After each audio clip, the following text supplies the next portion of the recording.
ನಿರೂಪಣನ ವಿಚಾರವನ್ನ ನೋಡಿದ್ದೀರಪ್ಪ. ಸುಣ್ಯತ್ವ ವಿಚಾರದ ನಿರೂಪಣೆಯೊಳಗ ಪ್ರಾಪಂಚಿಕರು ಒಬ್ಬೊಬ್ಬರು ಒಂದೊಂದು ರೀತಿಯ ಅನುಭವದ ವಿಚಾರಗಳನ್ನ ತಿಳಿಸಿದ್ರು.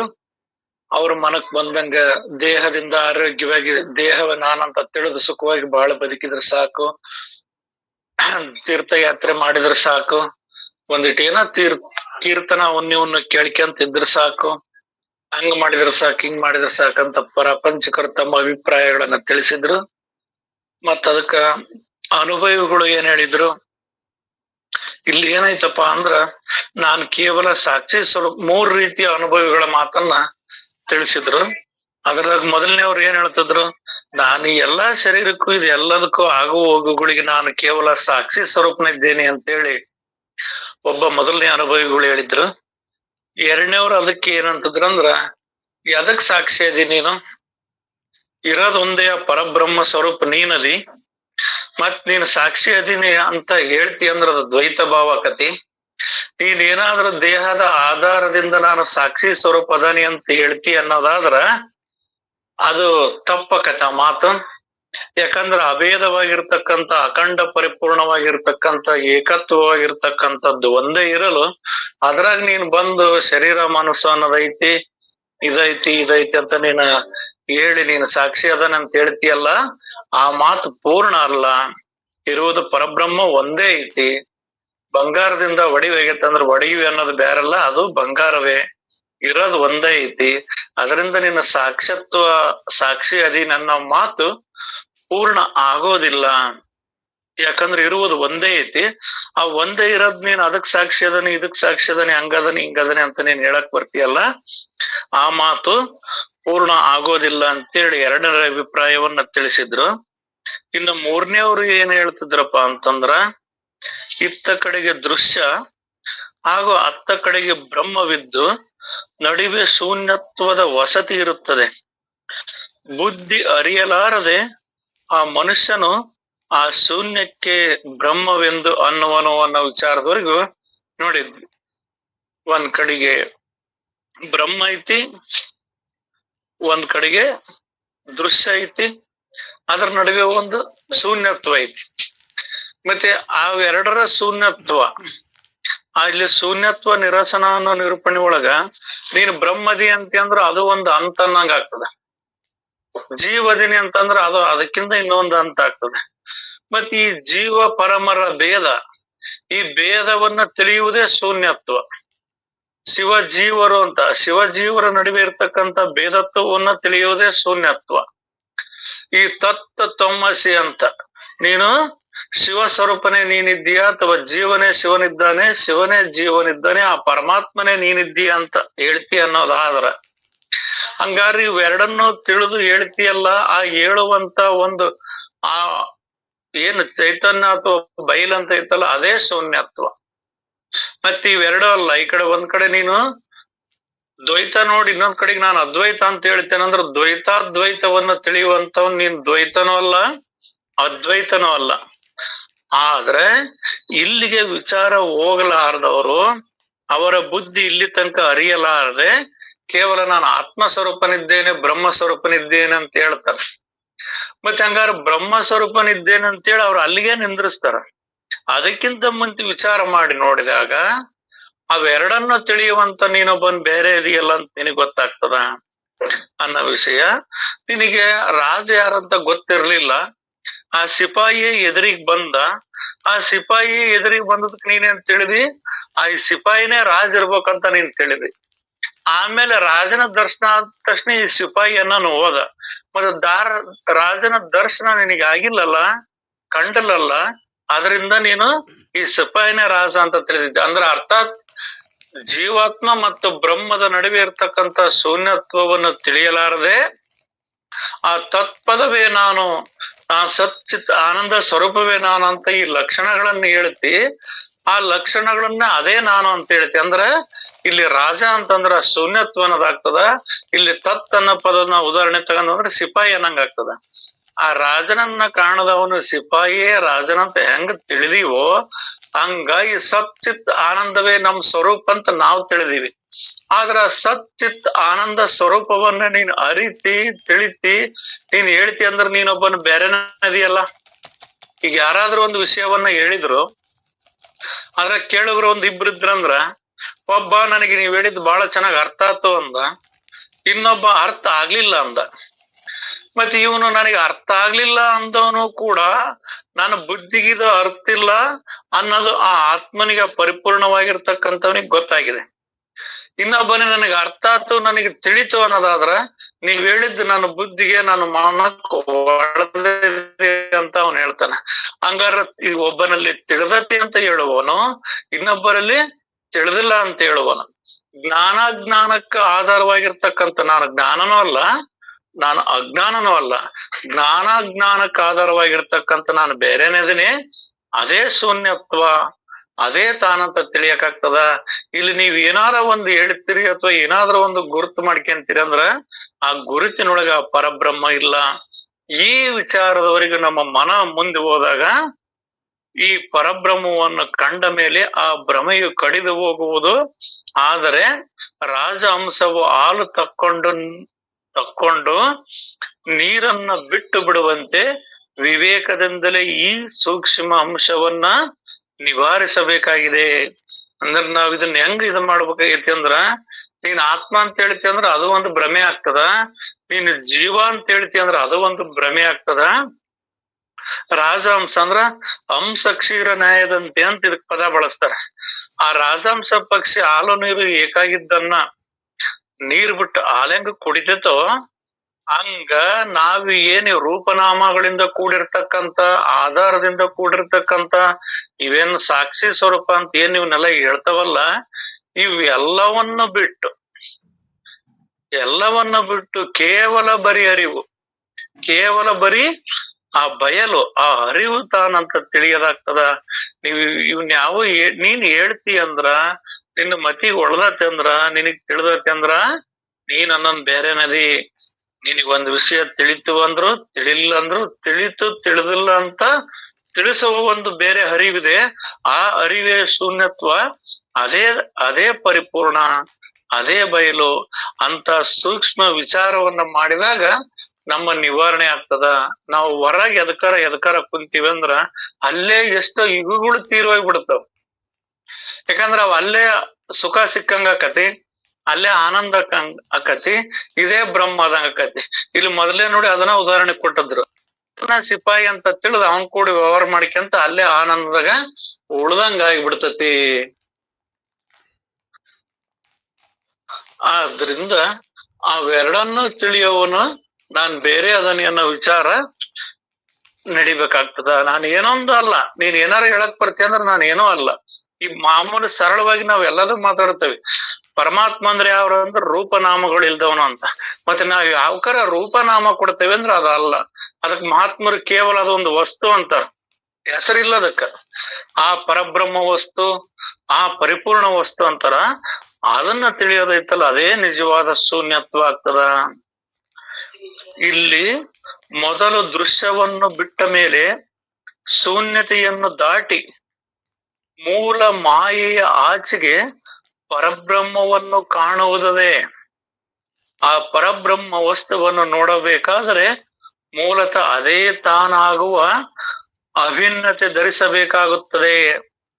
ಇಲ್ಲಿ ನಾವು ದೃಶ್ಯವನ್ನು ಬಿಟ್ಟು ಆ ಶೂನ್ಯತೆ, ಆ ದೃಶ್ಯವನ್ನು ಬಿಟ್ಟು ಆಮೇಲೆ ಶೂನ್ಯತೆಯನ್ನು ದಾಟಿ ಮೂಲ ಮಾಯೆಯ ಆಚೆಗಿನ ಪರಬ್ರಹ್ಮವನ್ನು, ಮೂಲ ಮಾಯೆಯ ಆಚೆಗಿನ ಪರಬ್ರಹ್ಮವನ್ನು ಅಂದ್ರ ನಾವಿಲ್ಲೇನು ಮಾಯೆಗೂ ಕೂಡ ಆ ಆತ್ಮವಸ್ತುವಿನಿಂದನೇ ಈ ಮಾಯೆ ಅನ್ನೋದು ಆತ ಅಂತ ಹೇಳ್ತವಲ್ಲ, ಅದನ್ನು ಮಾಯೆ ಅನ್ನೋದು ಮಾಯೆ ಏನೋ ಮೀರಿ ಅಂತ ಹೇಳ್ತಾರ. ಮತ್ತೆ ಇಲ್ಲಿ ನಾವು ಮಾಯೆ ಯಾವ್ದಂತ ಅಂತ ಬಂದ್ರೆ ಯಾವ್ದಾದ್ರು ರೂಪಾಕಾರಗಳಿಂದ ಕೂಡಿರ್ತಕ್ಕಂಥದ್ದೇ ಮಾಯೆ.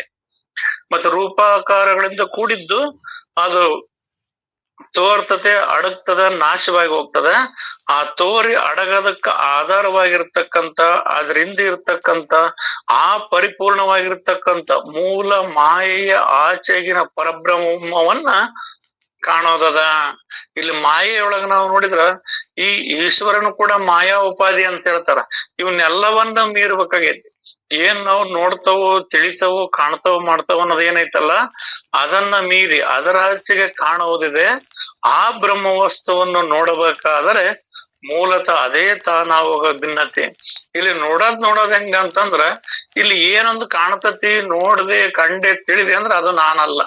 ನಿನ್ನಿಂದ ಅದು ತಿಳಿಸಿ ಅಂದತಿ ಅಂದ್ರ ಅದು ಬೇರೆ ಇದೆ.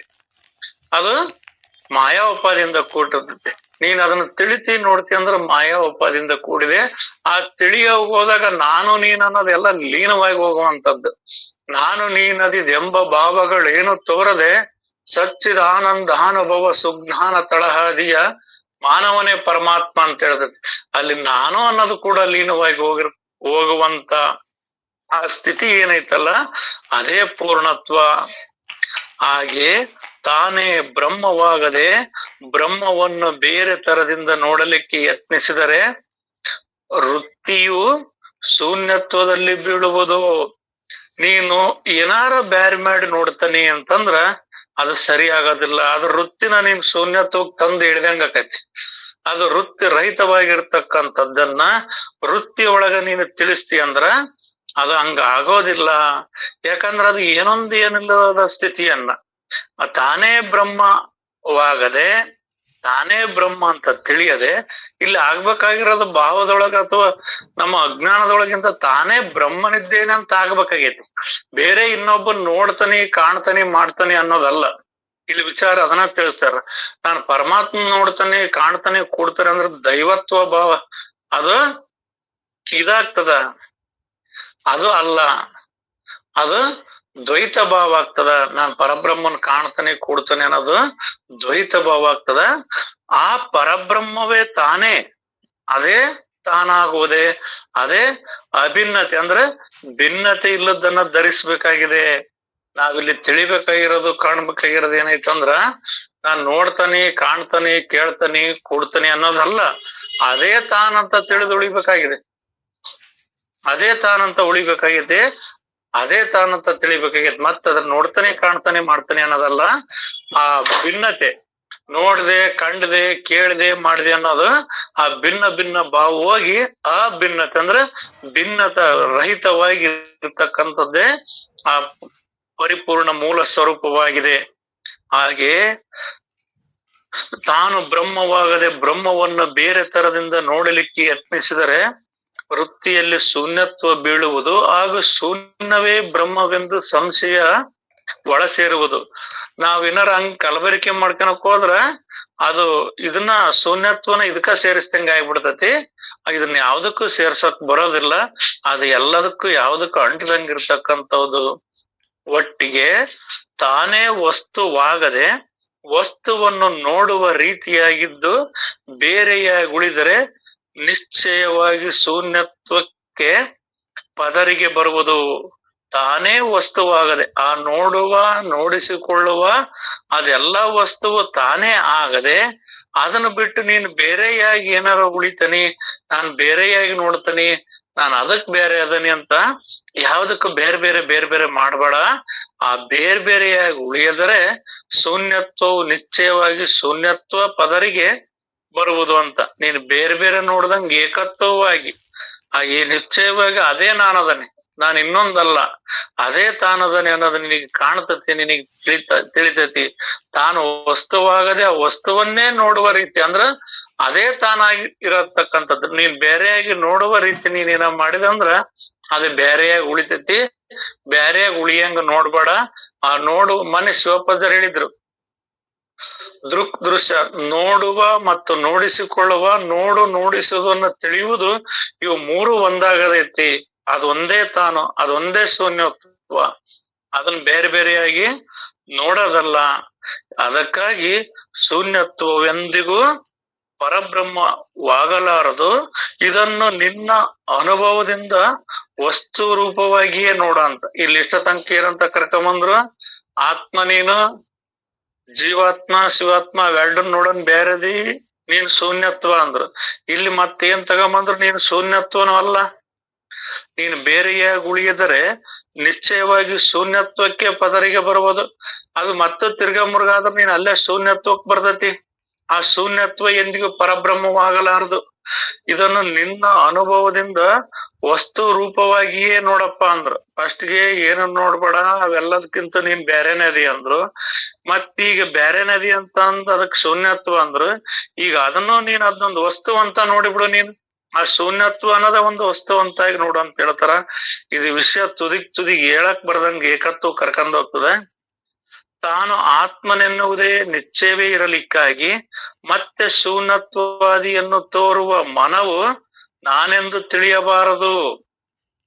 ಮತ್ ಶೂನ್ಯ ಕರ್ಕೊಂಬಂದ್ ಮತ್ ಅದ್ರಾಗ ಏನ್ ಹೇಳ್ತಾರಂದ್ರ, ತಾನು ಆತ್ಮನೆನ್ನುವುದು ನಿಶ್ಚಿತವೇ ಇರಲಿಕ್ಕಾಗಿ, ಅಂದ್ರೆ ನೀನ್ ಆತ್ಮ ಸ್ವರೂಪ ಅನ್ನೋದು ನಿಶ್ಚಿತವಾಗಿದ್ದ ಮೇಲೆ ಈ ಶೂನ್ಯತ್ವವನ್ನು ನೀನ್ ಹೇಳ್ತೀನಿ ಅನ್ನೋದಾದ್ರೆ ಆ ಶೂನ್ಯತ್ವವನ್ನು ತೋರುವ ಮನವು ನಾನೆಂದು ತಿಳಿಯಬಾರದು. ನಾನು ಶೂನ್ಯತ್ವ ಹೇಳ್ತೇನೆ ಅನ್ನೋದಾದ್ರ ನಿನ್ನ ಮನ ಹೇಳ್ತತಿ ನಾನು ಅನ್ನೋದೊಂದು ಬೇರೆ ಅದನ್ನಂತ ಮತ್ತೂ ದ್ವೈತವ ಬರ್ತೈತಿ. ಒಟ್ಟಾರೆ ಏನ್ ಹೇಳ್ತಿದ್ರಂದ್ರ, ನೀನ್ ಏನಾರ ಹೇಳಕ್ ಒಕ್ಕಿ ಮಾಡಕೈತಿ ಅಂದ್ರ ದ್ವೈತ ಭಾವ ಬಂದು ಬೀಳ್ತತಿ. ಆ ಕೇವಲ ತಿಳಿದು ಉಳಿಯೋದೊಂದೇ ಇರ್ತತಿ. ನೀನ್ ಜೀವ ಅಂತೀಯೋ ಪರಮಾತ್ಮ ಬೇರೆ ಐತಿ ಅಂತೆ, ನೀನ್ ಪರಮಾತ್ಮ ಅಂತೀಯೋ ಜೀವ ಪರಮಾತ್ಮರಿಬ್ರದರ ಅಂತೀಯೋ ಅವ್ರಿಬ್ಬರನ್ನ ತಿಳಿಯೋದ್ ನೀನೊಬ್ಬನ್ ಶೂನ್ಯತ್ವದಿ ಅಂತಿ.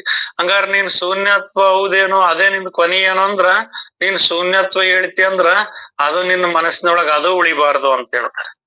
ಏನು ಉಳಿಬಾರ್ದು ಅಂತ ಹೇಳ್ತಾರೆ. ಆ ಶೂನ್ಯತ್ವವನ್ನು ತೋರುವ ಮನವು ನಾನೆಂದು ತಿಳಿಯಬಾರದು. ಗುರುಗಳೇ, ನೀನೇ ಆತ್ಮನೆಂದು ಯಾವಾಗಲೂ ತಿಳಿಸಿ ಹೇಳುತ್ತಿರುವಿರಲ್ಲವೇ? ಅಲ್ಲಪ್ಪ, ಇಲ್ಲಿವರೆಗೂ ನೀನ್ ಆತ್ಮ ಸ್ವರೂಪದಿ, ಪರಮಾತ್ಮ ಸ್ವರೂಪದಿ, ನೀನ್ ನಿರಾಕರದಿ, ನೀನ್ ಶೂನ್ಯತ್ವದಿ ಅಂತ ಹೇಳಿದ್ರಿ.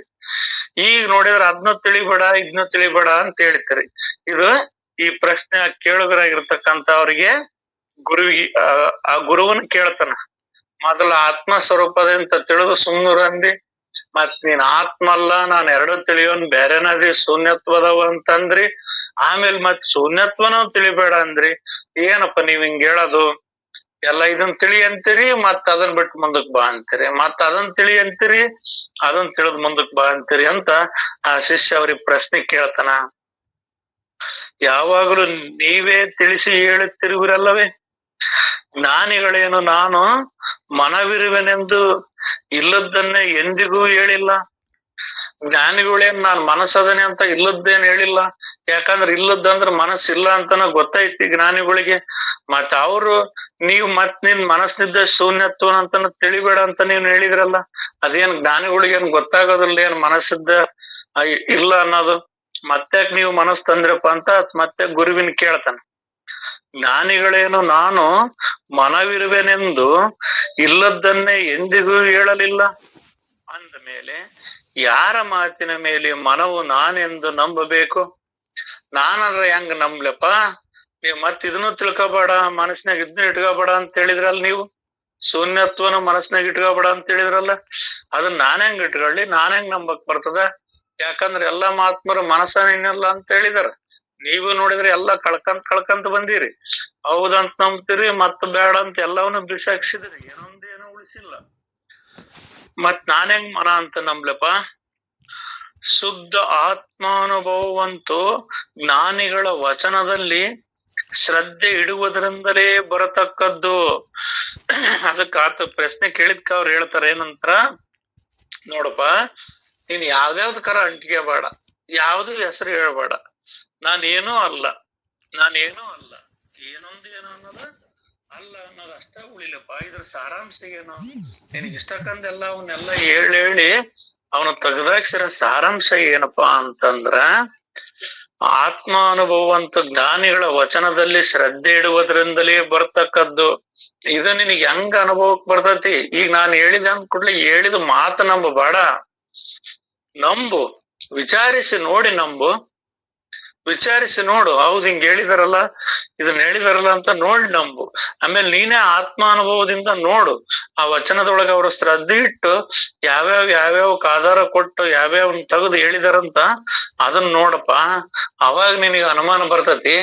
ಈಗ ಈಗ ನಾನು ತಿರುಗಿ ಪ್ರಶ್ನೆ ಏನ್ ಕೇಳ್ಬೇಡ, ವಿಚಾರಿಸಿ ನೋಡು ನೀನೊಂದ್ಸಲ. ಈಗ ನಾನು ಹೇಳಿದನ, ನೀನ್ ಯಾವ್ದು ಅಲ್ಲ ಅಂತ ನಾನು ಹೇಳಿದನ, ಅದನ್ನ ನಿನ್ನೊಳಗೆ ಒಂದ್ಸರಿ ವಿಚಾರಿಸಿ ನೋಡಪ್ಪ. ಸಾರಾಂಶವೇನೆಂದರೆ ಮನಸ್ಸಿನ ಸ್ವಭಾವವೇ ಶೂನ್ಯತ್ವಾದಿಯನ್ನು ಕಲಿಸುವಂತದ್ದಾಗಿದ್ದು ತಾನು ಮಾತ್ರ ಅದಕ್ಕೇನು ಸಂಬಂಧವಿಲ್ಲವೆಂದು ಪರಿಪೂರ್ಣ ವಸ್ತುವಿರುತ್ತಾನೆ. ಗುರುಗಳು ಏನ್ ಹೇಳಿದ್ರು ಅಂದ್ರೆ, ಈಗ ಆತಗ ನಾನ್ ನಿನಗ್ ಅಷ್ಟು ಹೇಳಿ ಯಾಕೆ ಇದನ್ನ ಕಳ್ಕಂತ ಬಂದಿನಪ್ಪ ಅಂದ್ರೆ, ಉದ್ದೇಶ ಏನಂದ್ರ, ನೀನ್ ಏನಾರ ಒಂದು ಹೇಳ್ತಿ ಅಂದ್ರ ಅದು ನಿನ್ನ ಮನಸ್ಸಿನ ಭಾವನೆ ಆಕತಿ. ನೀನ್ ಆತ್ಮ ಸ್ವರೂಪನಿದ್ದೇನ್ ಹೇಳ್ತಿ ಅಂದ್ರ ಅದು ನಿನ್ನ ಮನಸ್ಸಿನ ಭಾವನೆನೆ. ಜ್ಞಾನ ಅಜ್ಞಾನವನ್ನು ತಿಳಿಯೋನ್ ನಾನು ಬೇರೆ ಅದನಿ ಅಂತ ಹೇಳ್ತಿ ಅಂದ್ರ ಅದು ನಿನ್ನ ಮನಸ್ಸಿನ ಭಾವನೆನೆ. ನಾನು ಶೂನ್ಯತ್ವದನೆ ಅಂತ ಹೇಳ್ತೀಯಲ್ಲ ಅದು ನಿನ್ನ ಶೂನ್ಯತ್ವ ಭಾವನೆ. ಆ ಶೂನ್ಯತ್ವವನ್ನು ಕಲ್ಪಿಸುವಂತದ್ದು ಏನೈತಲ್ಲ ಅದು ನಿನ್ನ ಮನಸ್ಸಿನ ಸ್ವಭಾವವೇ. ನೀನೇನಾರ ಹೊರಗ ಅದ್ ಹಿಂಗೈತಿ ಇದ್ ಹಿಂಗೈತಿ ಅಂತ ಹೇಳಕ್ ಬಂದಿ ಅಂದ್ರ ಹಂಗಾರ ನೋಡುವ ವಸ್ತು ಒಂದ್ ಬೇರೆ ಐತಿ, ನೀನ್ ನೋಡಿ ಅದನ್ನ ನಮಗ್ ಹಿಂಗಂತ ಹೇಳ್ತೀಯನ್ ನೀನ್. ಹಂಗಾರ ಪರಬ್ರಹ್ಮ ಹಂಗಾರ ನಿನಗಿಂತ ಬೇರೆ ಆಕತ್ತಲ್ಲ, ನೀನೇ ಪರಬ್ರಹ್ಮ ಅಂತ ಹೆಂಗ ಆಕೈತಿ? ಮತ್ತೆ ಅದನ್ನ ಹೇಳಕ್ ಬಂದಲ್ಲ ನೀನ್. ಅಲ್ಲಿ ಹುಬ್ಬಳ್ಳಿಗ್ ಹಿಂಗಿತ್ತು, ಹುಬ್ಬಳ್ಳಿ ಸಿದ್ಧಾರೂಢರು ಹಿಂಗಿದ್ರು ಅಂದ್ರೆ ಹಂಗಾರ ಸಿದ್ಧಾರೂಢರು ಬೇರೆ ನೀನ್ ಬೇರೆ ನಂಗ ಆತಲ್ಲ. ಆತ್ಮ ಹಿಂಗೈತಿ ಅಂತ ನೀನ್ ಹೇಳ್ತಿ ಅಂದ್ರ ಹಂಗಾರ ಆತ್ಮ ಬೇರೆ ನೀನ್ ಬೇರೆ ಅದಂಕಿಯಲ್ಲ. ಮತ್ ನೀನ್ ಏನೇನ್ ಹೇಳಕ್ ಬರ್ತೀಯ ಓಸು ನಿನ್ ಕಲ್ಪನೆ ಮಾತುಗಳ. ಇಲ್ಲಿ ಕೊನೆಗೆ ಅವ್ರು ಏನ್ ಹೇಳ್ತಾರ, ಇದು ಅಷ್ಟು ನಿಮಗೆ ಹೇಳಿರೋ ಉದ್ದೇಶ ಇಷ್ಟ ಅಂತ ಹೇಳ್ತಾರ. ಇದೆಲ್ಲದು ಮನಸ್ಸಿನ ಸ್ವಭಾವವೇ ಶೂನ್ಯತ್ವಾದಿಯನ್ನು ಕಲಿಸುವಂತದ್ದಾಗಿದ್ದು ತಾನು ಮಾತ್ರ ಅದಕ್ಕೇನು ಸಂಬಂಧವಿಲ್ಲದೆ ಪರಿಪೂರ್ಣ ವಸ್ತುವಿರುತ್ತಾನೆ. ಆಗ್ಲೇ ನಾವು ವಸ್ತು ಅಂತ ಪದ ಬಳಕೆ ಮಾಡಿದ್ವಿ. ಈಗ ಏನ್ ಹೇಳ್ತದೆ, ನೀನ್ ಏನು ಅನ್ಬೇಡಪ್ಪ, ನೀನು ಇದ್ದಂತಿರುವ ಇದು ಹೇಳಿ ನೀಡ್ತಾರೆ, ಇದ್ದಂತಿರುವ ವಸ್ತುವನ್ನು ಇದ್ದಂತೆ ತಿಳಿಯುವ ಬುದ್ಧಿ ಬಂದರೆ ಸಾಕು, ಬದ್ಧತ್ವವು ತಾನೆದ್ದೋಡುವುದು ಸಿದ್ಧರ ಮಾತಿದ ಸುಳ್ಳಲ್ಲ ಅಂತ ಹೇಳ್ತಾರೆ. ಆ ಬ್ರಹ್ಮವೇ ತಾನೆಂದರಿತು. ಯಾವ ಬ್ರಹ್ಮ? ಆ ಪರಿಪೂರ್ಣ, ಆ ಅಖಂಡ ಪರಿಪೂರ್ಣವ ಬ್ರಹ್ಮವೇ ತಾನೆಂದರಿತು ಸುಮ್ಮನಿರಲು ನೀನು ಮುಕ್ತನೌದು. ಅದನ್ನೊಂದು ನೋಡಿ ಹೇಳ್ತಾರ ಇಲ್ಲಿ. ಅದ ನೀನು ಪರಿಪೂರ್ಣ, ನೀನು ಪರಿಪೂರ್ಣವಾಗಿರ್ತಕ್ಕಂಥವ್. ನೀನೇನೇ ಹೇಳೋದೇನ್ ಬೇಡ. ಆತ್ಮದನೆ ಅಂತಾನೆ ಹೇಳೋದ್ ಬೇಡ, ಹೊರುವದನೆ ಅಂತ ಹೇಳೋದ್ ಬೇಡ, ಬೈಲದನೆ ಅಂತ ಹೇಳೋದ್ ಬೇಡ, ಸತ್ ಚಿತ್ ಆನಂದ ಸ್ವರೂಪದನೆ ಅಂತಾನೆ ಹೇಳೋದ್ ಬೇಡ. ಯಾಕೆ ಹೇಳೋದ್ ಬೇಡ ಅಂದ್ರ, ಅವುಗಳ ಲಕ್ಷಣವನ್ನ ನೀನ್ ಹೇಳ್ತಿ ಅಂದ್ರ ಅವು ನಿನ್ನಿಂದ ಬೇರೆನದ. ದೇಹದ ಲಕ್ಷಣಗಳು ಹೇಳ್ತಿ ಅಂದ್ರ ಮತ್ತೆ ದೇಹದ ಲಕ್ಷಣಗಳನ್ನ ಹೇಳ್ತಿ ಅಂದ್ರ ದೇಹದಿಂದ ನಾನು ಬೇರೆ ಅದನೆ ಅಂತ ನೀನು ಒಪ್ಪಿಕೊಳ್ಳುವುದಾದರೆ, ಆತ್ಮನ ಲಕ್ಷಣಗಳನ್ನ ಅಥವಾ ಆನಂದ ಸ್ವರೂಪದ ಲಕ್ಷಣಗಳನ್ನ ನೀನು ಹೇಳ್ತಿ ಅನ್ನೋದಾದ್ರೆ ಅದರಿಂದ ನೀನು ಬೇರೆ ಇದಿ. ಮತ್ತೆ ಏನು ಬೇರೆ ಬೇರೆ ಅನ್ಕಂತ ಬೇರೆ ಬೇರೆ ಅಂತ ಎಲ್ಲಿ ಕರ್ಕೊಂಡ್ ಹೋಗ್ತೀರಿ ನೀವು ಅಂತ ವಿಚಾರ ಬಂದ್ರ ನೀನೇನೂ ಅಲ್ಲ. ನೀನು ಆ ಪರಿಪೂರ್ಣ ವಸ್ತುವೇ ನೀನ್ ಅದಿ. ಅದ ಅಂತ ತಿಳಿದು ಸುಮ್ನಿರು. ನೀನ್ ಅದ್ರಾಗಿದ್ರಾಗ ಆರ್ಸಕ್ ಹೋಗ್ಬೇಡ. ಇವ್ ಎಲ್ಲಿ ತನಕ ಅದಾವಲ್ಲ, ಮತ್ ಹೇಳಿದ್ರಲ್ಲ ಮಾಡಿದ್ರಲ್ಲ ಅಂದ್ರ, ಈ ಸಣ್ಣ ಕೂಸಿಗೆ ಒಂದೇ ಸರಿಗೆ ಒಂದ್ ವಾರದಾಗ ಕಡ್ಕಲ್ ರೊಟ್ಟಿ ತಿನ್ಸಾಕ್ ಹೋದ್ರ ತಿನ್ನಕ್ ಬರೋದಿಲ್ಲ ಅದಕ್ಕ. ಮತ್ ಹೆಂಗ ಅಂತಂತ್ವಾಗಿ ಕೊಟ್ಕಂತ ಬಂದ್ ಕೊನೆಗೆ ಅದ ಹೆಂಗ ಪೂರ ಪ್ರಬುದ್ಧಕ್ ಬರ್ತತೋ ಹಂಗ ಈ ವಿಚಾರಗಳನ್ನ ತಿಳಿಸಿಯಂತ ಈ ದೇಹವೇ ನಾನಿದ್ದೇನೆ ಅನ್ನೋ ಕಲ್ಪನೆ ಹೋಗ್ಬೇಕಂದ್ರ ಆತ್ಮವೇ ನಾನಿದ್ದೇನೆ ಅನ್ನೋ ಕಲ್ಪನೆ ಬರ್ಬೇಕಾಕತಿ. ಆತ್ಮವೇ ನಾನಿದ್ದೇನೆ ಅನ್ನೋ ಕಲ್ಪನೆ ಬಂದತಿ ಅಂತ ವಿಚಾರ ಮಾಡಿದ್ರೆ ಈ ಕಲ್ಪನೆ ಎಲ್ಲಿದ್ದ ಬಂತ ಅಂತ ವಿಚಾರ ಮಾಡಿದ್ರೆ ಇದು ಮನಸ್ಸಿನೊಳಗ ಕೂಡೈತಿ, ಇದ್ರೊಳಗನ ಕೂಡಿರ್ತಕ್ಕಂಥದ್ದು. ನಾನ್ ಶೂನ್ಯತ್ವಾದನೆ ಅಂತಂತ ಹೇಳ್ತಿ ಅಂದ್ರು ಕೂಡ ಅದು ನಿನ್ನ ಮನದಿಂದನ ಕೂಡಿರ್ತಕ್ಕಂಥದ್ದಾಗಿರ್ತತೆ, ಮನಸ್ಸಿನ ಸ್ವಭಾವ ಆಗಿರ್ತತಿ. ಆದ್ರೆ ಇಲ್ಲಿ ತಾನು ಮಾತ್ರ ಅದಕ್ಕೇನು ಸಂಬಂಧವಿಲ್ಲದೆ ಪರಿಪೂರ್ಣ ವಸ್ತುವಿರುತ್ತೇನೆ. ನಾನು ಪರಿಪೂರ್ಣ, ಪೂರ್ಣಂ ಅದಂ ಪೂರ್ಣಮಿದಂ. ನಾನೆಂದೂ ಬೇರೆಲ್ಲ, ನಾನೆಂದೂ ಏನಲ್ಲ, ನಾನಿರುವುದೊಂದೇ ಏಕತ್ವ, ಅದೇ ಅಖಂಡ ಬಯಲು, ಅಖಿಲಾಂಡ ಕೋಟಿ ಬ್ರಹ್ಮಾಂಡ ನಾಯಕ ನಾನ್, ಕೋಟಿ ಸೂರ್ಯ ಸಮಪ್ರಭ. ಇವೇನ್ ಹೇಳ್ತಾವಲ್ಲ ಆ ವಸ್ತು ನಾನು. ನೀನ್ ಯಾವ್ದು ಅಂಟಿಸ್ಕೋಬೇಡ. ಯಾಕಂದ್ರ ರೂಪನಾಮ ಇಲ್ದವನು ಭಗವಂತ ಅಂತ ಹೇಳಿದ್ಮೇಲೆ ನೀನೊಂದು ನಾಮಕ್ ಕುಂದ್ರಬೇಡ ಅನ್ನೋ ವಿಚಾರವನ್ನ ಇಲ್ಲಿ ತುತ್ತದಿವೆ. ಇಷ್ಟ ಇದ್ರ ಮುಂದಕ್ಕೆ ಇಷ್ಟ ತಿಳಿದು ನೀನು ಸುಮ್ಮನಿರಲು ನೀನು ಮುಕ್ತನೌದು, ಸುಮ್ಮನಿರಲು ನೀನು ಮುಕ್ತನೌದು ಅನ್ನೋ ವಿಚಾರವನ್ನು ಇಲ್ಲಿ ತಿಳಿಸ್ತದ. ಸತ್ಯವಾಗಿಯೂ ಯಾವುದರ ಅನುಭವ ತಕ್ಕೊಳ್ಳಲಿಕ್ಕೆ ಯತ್ನಿಸುವನೋ ಆ ನಿರಾಕಾರ ಬ್ರಹ್ಮವೇ ಸ್ವಯಂ ತಾನಿರುತ್ತಾನೆ. ನೀನ್ ಯಾವುದನ್ನ ಸತ್ಯವಾಗಿಯೂ ಯಾವುದರ ಅನುಭವವನ್ನ ನೀನ್ ತಗನಕ್ ಹೊಕ್ಕಿಯಲ್ಲ, ಯಾವುದರ ಅನುಭವವನ್ನ ನೀನು ಪ್ರಯತ್ನ ಮಾಡಕ್ ಹೊಕ್ಕಿಯಲ್ಲ, ಆ ಪ್ರಯತ್ನಿಸುವನು. ಯಾರು ಯಾವ ಅನುಭವವನ್ನು ತಕ್ಕೊಳ್ಳಲಿಕ್ಕೆ ಯತ್ನಿಸುವನೋ ಆ ನಿರಾಕಾರ ಬ್ರಹ್ಮವಸ್ತುವು ಸ್ವಯಂ ತಾನೇ ಇರುತ್ತಾನೆ. ನೀನ್ ಏನಾರ ಬ್ರಹ್ಮನ್ ಕಾಣ್ಬೇಕು, ಕೂಡ್ಬೇಕು, ಮುಕ್ತಿ ಹೊಂದ್ಬೇಕಂತ ನೀನ್ ಹೇಳಕ್ ಹೊಕ್ಕಿಯಲ್ಲಪ್ಪ. ಯಾವ್ದನ್ನ ನೀನ್ ಹುಡ್ಕ್ಯಂದ್ ಹೊಂಟಿದೆಯಲ್ಲ, ಯಾವ್ದು ನನಗ್ ಮರಿವೆ ಆಗೈತಿ, ಯಾವ್ದು ನನಗ್ ಕಾಣದಾಗೈತಿ, ಯಾವ್ದು ನನಗ್ ದೂರ ಆಗೈತಿ ಅಂತ ಏನ್ ಹುಡ್ಕಕ್ ಹೊಂಟಿಯಲ್ಲ, ಆ ಹುಡ್ಕ ವಸ್ತುವೇ ನೀನು. ನಾವು ಇಲ್ಲಿ ಯಾರನಾರ ಹುಡ್ಕಕ್ ಹೊಕ್ಕವ ಅಥವಾ ಏನೋ ಸಿದ್ಧಾರೂಢನ್ ಹುಡ್ಕಕ್ ಹೊಕ್ಕವ ಅಂದ್ರ ಆ ಸಿದ್ಧಾರೂಢನ ನೀನ್ ಸಿದ್ಧಾರೂಢರನ್ನ ಯಾಕೆ ಹುಡುಕ್ತಿ? ಅಥವಾ ಈಗ ಯಾರಾದ್ರೂ ಒಬ್ಬರು ಈ ಚಂದಪ್ಪರ್ ಅಂತದಾರ, ಚಂದಪ್ಪನ ಹುಡ್ಕಿಂದ್ರ ಏನ್ ಸಿಗಕ್ ಸಾಧ್ಯ ಆಗ್ತದ? ಎಂದೆಂದು ಸಿಗೋದಿಲ್ಲ. ನೀನ್ ಏನ್ ಹುಡ್ಕಕ್ ಹೊಕ್ಕಿಯಲ್ಲ ಅದೇ ತಾನಂತ ತಿಳಿದು ಬಿಡು. ನೀನ್ ಏನ್ ತಿಳಿಯಕಂತ ಹೊಕ್ಕಿಯಲ್ಲ ಆ ತಿಳಿವೆ ತಾನಂತ ತಿಳಿದು ಬಿಡು. ಮತ್ತ ಅದನ್ನ ಯಾಕೆ ಬೇರೆ ಬೇರೆ ಬೇರೆ ಬೇರೆ ಮಾಡಕ್ ಹೊಕ್ಕಿ? ಹಂಗ ಬೇರೆ ಎಂದೂ ಮಾಡಬೇಡ.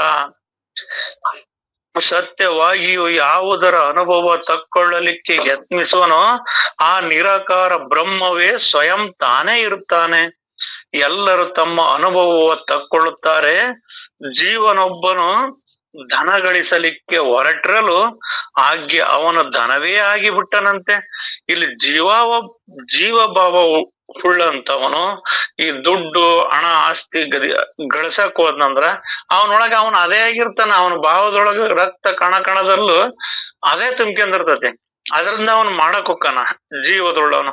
ಆದ್ರ ಈ ಅನುಭವಿಗಳು ಏನ್ ಹೇಳ್ತಾರ ಮಹಾತ್ಮರು, ಆ ಬ್ರಹ್ಮ ಸ್ವರೂಪವೇ ತಾನಂತ ತಿಳಿಯಕ್ ಹೋದಾಗ ಅವರ ರಕ್ತ ಕಣ ಮಾಂಸದಲ್ಲಿ, ವಿವೇಕಾನಂದರು ಈ ಮಾತು ಹೇಳ್ತಾರೆ, ನಿಮ್ಮ ರಕ್ತ ಮಾಂಸ ಖಂಡಗಳಲ್ಲೂ ಆತ್ಮ ಸ್ವರೂಪನಿದ್ದೇನಂತ ತಿಳಿಯಿರಿ.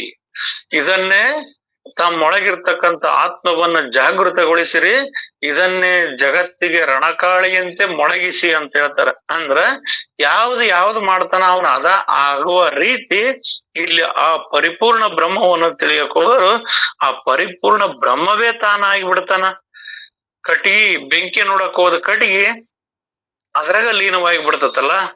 ಈ ಕಟ್ಟಿಗೆಗಿಂತ ಕರ್ಪೂರ ಚಂದ ಬರ್ತದ. ಉದಾಹರಣೆ, ಬೆಟ್ಟದಷ್ಟು ಕರ್ಪೂರ ಸುಟ್ಟರು ಬಟ್ಟಗಲ ಬೂದಿಲ್ಲ, ನೆಟ್ಟನೆ ಗುರುವಿಗೆ ಎರಗಿದೊಡೆ ಪಾಪ ಸುಟ್ಟು ಹೋಗುವುದು ನೋಡ ಅಂತ ಹೇಳ್ತಾರ.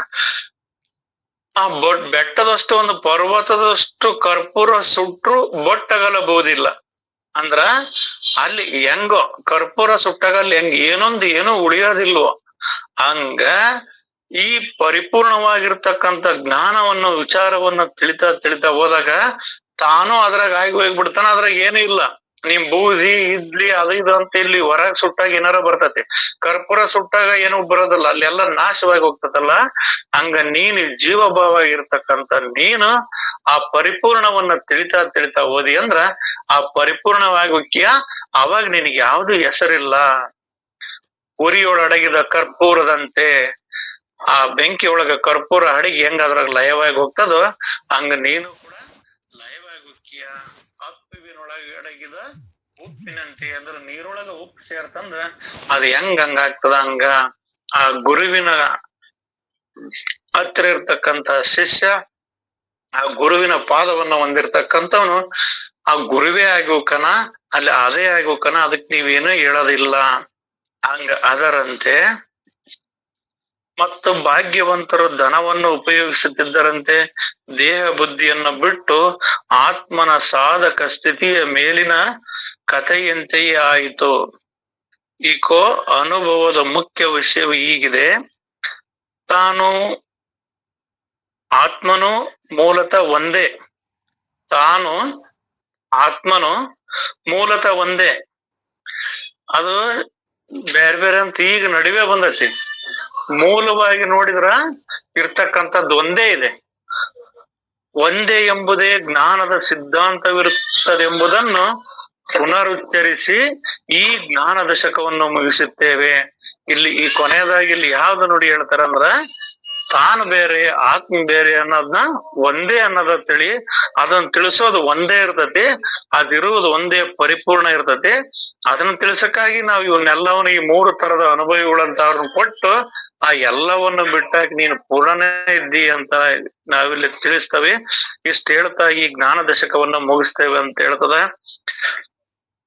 ತಿಳಿದ ಮಟ್ಟಿಗೆ ಆತ್ಮಜ್ಞಾನದ ನಿರೂಪಣೆ ಮಾಡಿರುವವು ಏನಾದರೂ ಹೆಚ್ಚು ಕಡಿಮೆಯಾಗಿದ್ದರೆ ಕ್ಷಮಿಸಬೇಕಂತೇಳಿ ಇಲ್ಲಿ ಗ್ರಂಥದೊಳಗ ಅದ್ರಾಗ ಹೇಳಿದಾರ. ಮತ್ತಿಲ್ಲಿ ನಾನು ಕೂಡ ಇದೇ ಮಾತು ಹೇಳ್ತೇನೆ. ಇದು ಇಷ್ಟು ವಿಚಾರವನ್ನ ನಾನು ಇಷ್ಟು ತಿಳಿಸಿದ್ದೇನೆ. ಇದ್ರೊಳಗೆ ಏನಾದ್ರೂ ಲೋಪದೋಷಗಳಿದ್ರ ಕ್ಷಮೆ ಮಾಡ್ಬೇಕು ಅಥವಾ ಸರಿ ತಿಳಿಸ್ಬೇಕ ಅಂತ ಹೇಳ್ತಾ ಇವತ್ತಿನ ಈ ಅಧ್ಯಾಯ ಇತಿ ಶ್ರೀ ದಾಸಬೋಧೆ ಗುರು ಶಿಷ್ಯ ಸಂವಾದ ಅಷ್ಟಮ ದಶಕ ಶೂನ್ಯತ್ವ ನಿರಸನ